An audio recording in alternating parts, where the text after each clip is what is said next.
பத்திரிகையாளர் திரு சிவப்பிரியன் இணைகிறார். சார் வணக்கம். வணக்கம்.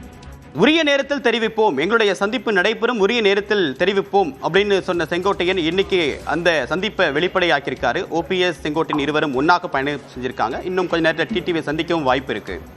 இந்த இருவருடைய ஒன்றுபடல் சொல்லக்கூடிய அரசியல் ரீதியான செய்தி என்ன, இன்னைக்கு வெளிப்படுத்தியிருப்பதற்கான நோக்கம் என்ன, இதற்கு இந்த காய் நகர்த்தல்களுக்கும் நேற்று நியூஸ் 18 குழுமத்திற்கும் தெரிவித்த பிரத்யேக பேட்டியளித்த அமித்ஷாவுடைய பேட்டியில என்டிஏ தலைவர்கள் எல்லாரும் ஒன்றுபட்டு அமர்ந்து பேசுவோம் அப்படின்னு சொல்லியிருக்கக்கூடிய கருத்துக்கள் ஏதாவது பொருத்தி பார்க்க முடியுமா?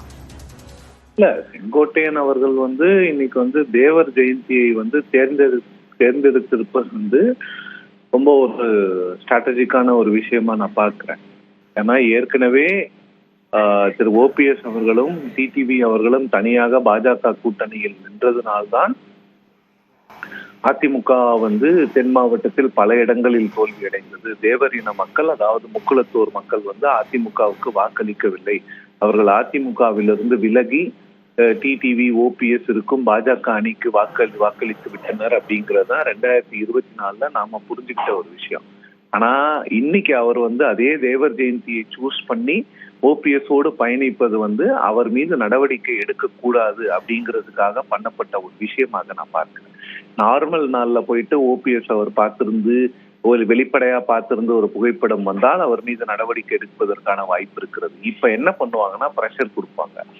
ஸோ இவர் அவரோட சேர்ந்து போனாலும் கூட அங்க என்ன நடக்கும்னு பாத்தீங்கன்னா இபிஎஸ் ஆல நடவடிக்கை எடுப்பதற்கான அந்த ப்ரெஷர் அவருக்கு இருக்கும்.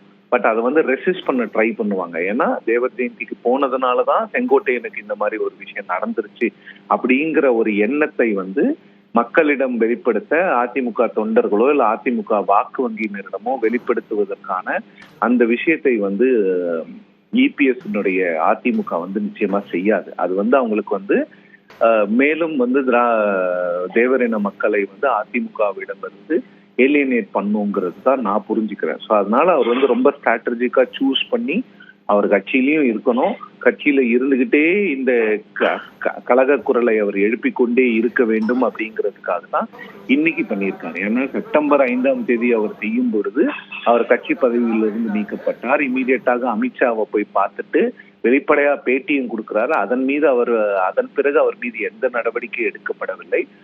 அதன் பிறகு அவர் தனியாக தான் செயல்பட்டு கொண்டு வந்தார்.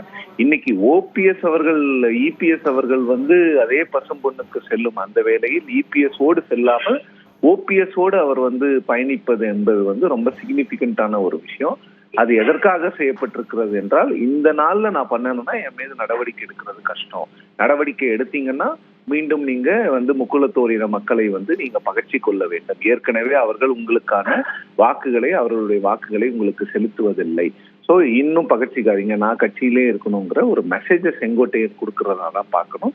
பட் இபிஎஸ் என்ன முடிவெடுக்க போறாரு அப்படிங்கறதையும் நம்ம பொறுத்திருந்து தான் பார்க்கணும். செங்கோட்டையன் ஒரு சீனியர் லீடர் அதிமுக, அவர் நினைச்சிருந்தா உள்ளுக்குள்ள காம்ப்ரமைஸா போயிருக்கலாம், தன்னுடைய நிலைப்பாட்டுல மௌனம் காத்திருக்கலாம் வரக்கூடிய நாட்கள்ல. ஆனா ஓபிஎஸோட டிராவல் பண்ணணும், அதை பகிரங்கப்படுத்தணும் அப்படின்னு சொல்லியிருக்காரு. அப்படின்ற ஒரு கேள்வி தொடர்ச்சியாக நிற்கிறது. உங்களுடைய கருத்துக்களுக்கு மிக்க நன்றி திரு சிவப்பிரியன்.